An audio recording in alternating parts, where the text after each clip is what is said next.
Ready? Start. As far as charge number 2 is concerned, it was alleged therein that the respondent had released advances under the Prime Minister Rozgar Yojana and for that insisted on the borrowers to provide collateral securities guarantees of third party. The inquiry officer, however, noted that the prosecution had not placed on record any single primary document of the collateral securities guarantees of third party to prove that part.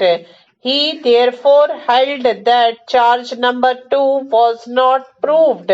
After receiving the inquiry report, the respondent made his representation and pleaded that he deserved to be exonerated. The bank thereafter submitted all these papers to the Chief Vigilance Officer of the bank to forward the same to the Chief Vigilance Commissioner.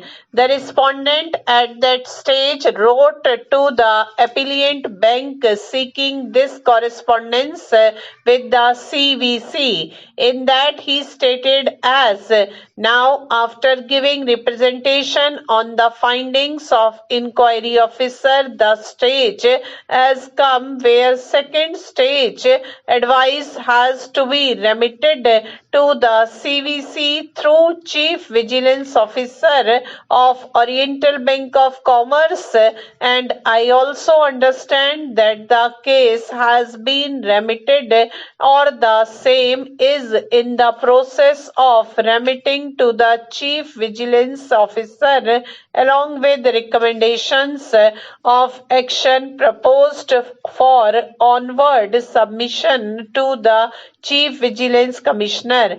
In the light of above facts, you are requested to kindly supply me the copies of all such recommendations meant for second stage advice and the advice so received or likely to be received from the CVC for my representation on these recommendations prior to the stage of final disposal under Regulation 7 of Discipline and Appeal Regulations 1982, so that the interest of my defense is not jeopardized.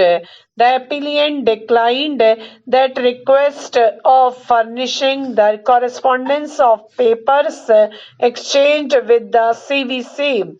The Chief Vigilance Officer thereafter sent a letter to the disciplinary authority that the Central Vigilance Commission had advised to impose a major penalty of reduction of 2 stages in pay scale, and thereupon the order came to be passed imposing the punishment of reduction of 2 stages in pay scales. The respondent filed a departmental appeal and the appeal came to be rejected.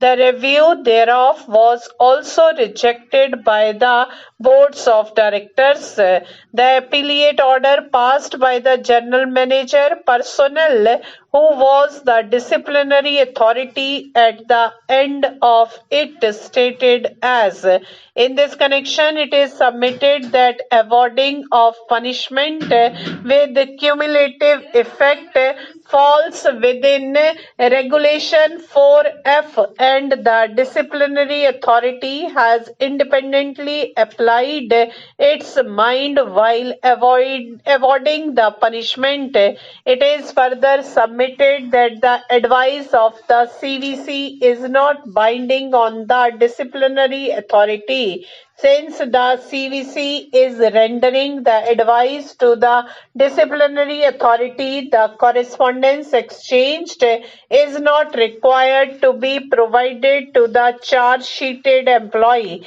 The punishment has been awarded keeping in view the gravity of the misconduct committed by the officer employee along with the submission made by the employee general manager disciplinary authority. The chairman and the managing director, who was the appellate authority, passed his orders into following words: I don't wish to entertain. Stop.